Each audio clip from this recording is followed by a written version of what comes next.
Welcome to another deep dive, everybody.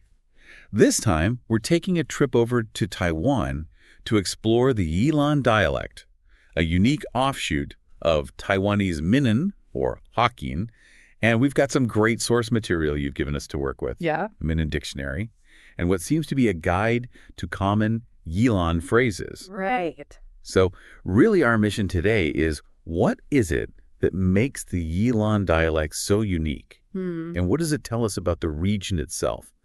So maybe to start with, let's talk about this guide, dsvallnet.pdf. Okay. What is this thing? Well, it's actually like a textbook, and it was commissioned by the Yilan County government, Wow. which is really interesting because it shows that they are trying to preserve this dialect. That's significant. Yeah. Because a lot of dialects, they kind of come under pressure from the more dominant languages. Right. So that's really cool that they're going out of their way to document it like this. Yeah, this is really valuable for the community. Yeah, absolutely. Let's dive into some of the nitty-gritty, then the sounds that make this dialect stand out. Okay. So the textbook gives us this really great breakdown of the sound shifts. For example, the N sound in standard Taiwanese Minnan changes to an in the Yilan dialect. That's right. And that's a very common kind of sound shift that you see across different dialects. It can be influenced by other languages, migration patterns, all sorts of things. So like tracing the footsteps of history through sound. Yeah, exactly. That's so cool. And you can see this, there's so many examples in here. So the word for life, sin, in standard Minnan, becomes sin in Yilan. Right. The word for rust, sien to san. Interesting. Yeah. It's fascinating how this same sound shift is happening over and over again. Yeah, it's like a linguistic fingerprint. Oh, I like that. So what about the unique vocabulary of the Yilan dialect? All right, well, that's where we get into kind of the cultural side of things. Okay, yeah. So how the language reflects the daily life, the nuances of the region. For example, there's this phrase, ko saiji, Okay. which literally means thick excrement and urine, which, it's a very colorful way to describe someone who is lazy. That's a good one. It definitely paints a picture. Yeah. What about, there's another one, pun lun fu, which means tough skin, but in Yilan, it means a stubborn child. That's a great example. I love these little metaphorical meanings that just pop up in different dialects. Yeah, it's so cool. Are these things at risk, though, of disappearing as the dialect comes under pressure? Well, that's a good question. And that's, it comes back to this idea of language preservation. We don't want to lose this piece of their identity, this way of seeing the world. Yeah. So it's more than just sounds and words. It's like really delving into the heart of what it means to be from this region. Absolutely. How they express themselves, what they value. To understand where the Yilan dialect is today, though, let's look at some of the history. This guide mentions that Yilan was once a stronghold of the Zhangzhou dialect of Hokkien. Yeah. So, can you walk us through how that kind of shaped the region? Sure. Well, Taiwan's history is so intertwined with migration patterns, and of course from mainland China. Yilan is right on the coast, so, a lot of people came in and brought their languages with them, their customs, their stories, and that really kind of shaped the linguistic landscape. So, like, each wave brought something new to the mix. That's right. And, of course, we have to talk about the influence of Mandarin. Yes. And the standard Taiwanese dialect on the Yilan dialect. Of course. Even the textbook mentions that younger generations are less fluent in their local tongue. Yeah, it's a trend we're seeing everywhere, and it raises that question of how we balance a common language with this desire to preserve all this diversity. It's like trying to hold on to a beautiful, intricate tapestry, but as threads are being pulled apart by the winds of change or something. I love that analogy. And this is where these efforts to document it, like this textbook, come in. They're trying to hold on to those threads and remind people how beautiful and important this is. Yeah, it's a reminder that language is constantly changing. It's adapting to its environment. Right. And the Yilan dialect, with its unique sounds and all of these colorful expressions, it's really a testament to that. Yes, definitely. So we've uncovered some really fascinating aspects of this dialect. Yeah. From its unique sounds to the historical forces that have shaped it. But our journey isn't over yet. That's right. So picking up where we left off, we were talking about this influence of Mandarin and standard Taiwanese. Right. And how younger generations are maybe not as fluent in the Yilan dialect. Is it destined to kind of fade away? Well, that's a Like- question a lot of communities are grappling with. Language change is natural. I mean, it's always happening. Right. But the pace of change has definitely accelerated in the past few decades.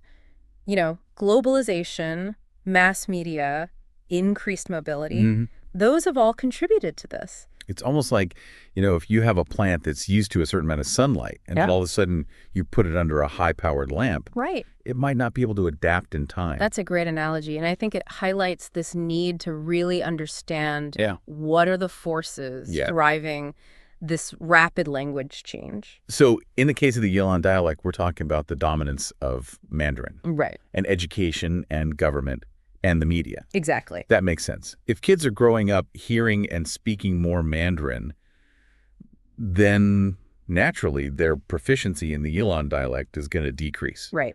But are they losing some of their connection to their local heritage? Well, there's a growing movement, though, to preserve linguistic diversity, which is really encouraging. Like Yeah. this textbook, this is one example of how people are actively working to document and revitalize the Yilan dialect. It's like a linguistic rescue mission. Yeah. What about the arguments, though? Wouldn't it just be easier for everyone to speak the same language? Well, on the surface, that sounds logical. Yeah. But I think what we lose is this cultural and cognitive richness Oh, interesting. that comes with having this diversity of languages. So it's like we're losing a piece of the artwork then. Yeah.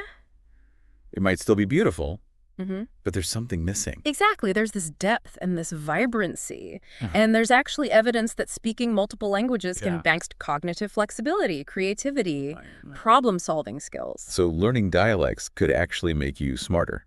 It's an interesting area of research. And it suggests that preserving linguistic diversity isn't just about, nostalgia. It's Yeah. about fostering cognitive and social well-being. It makes you appreciate what they're trying to do with projects like this. Absolutely. Even more. They're not just preserving words, they're preserving unique ways of thinking, ways of being. It reminds us that language is constantly evolving. Right. The Yilan dialect, with all of its unique sound shifts and these just colorful phrases and historical connections, it's a great example of that. You've hit the nail on the head. And something else that shapes languages, the physical geography. That's right. The textbook mentioned how geography has influenced the dialect. Yeah, can you tell me a little bit more about that? Sure, Yilan is nestled between the mountains and the sea, and it used to be pretty isolated Okay. from other parts of Taiwan. And so this allowed the Yilan dialect to kind of develop its own distinct characteristics. So those mountains and the sea acted as like these barriers. Yes. And that allowed the dialect to evolve kind of in its own unique way. Exactly. That's incredible. It really shows that language and culture and the environment are all interconnected. Yeah, we've covered a lot. We've talked about the pressures of language shift, the benefits of linguistic diversity. We've talked about geography. Are there any reasons to be optimistic, though, about the future? Well, that's a great question. And I think that leads us to language revitalization. Okay. It's not just about preserving the past, it's about making sure that it has a future. But how do you create a future for a dialect that's struggling to compete with these bigger, more dominant languages? Well, it's definitely a challenge, but one really promising avenue is integrating the dialect into education. Okay. And I don't just mean teaching it as a subject, Yeah. but actually using it as the Wow. medium of instruction. So like teaching math and science in the Yilan dialect. Exactly. Would that be confusing, though, for students? It might seem unconventional, but there are places where this has been really successful. Huh. And research suggests that children actually perform better academically when they're learning in their mother tongue. That makes sense. If you're comfortable with the language, your brain can focus on learning the subject matter. Exactly. And it also helps to normalize the dialect for younger generations. Absolutely. It shows them that this is valuable. It's worth learning. It's a part of who they are. Exactly. It's like planting these seeds of language and culture, I love mine. nurturing them so they can flourish. And that's where community involvement is so important. Yeah. Parents, grandparents, teachers, everyone has a role to play. What about the digital world, though? Can technology play a role here? Absolutely. The internet and social media are actually really powerful tools, Okay. for documenting language, for sharing it, for learning. Yeah. Think about online dictionaries. Oh, that's a good idea. Language learning apps, even social media groups Right. where people can connect and practice speaking the dialect. That's really cool, like building a virtual bridge between generations. Exactly. All of this is making me feel a little more optimistic Yeah. about the future of the Yilan dialect. Well, language is incredibly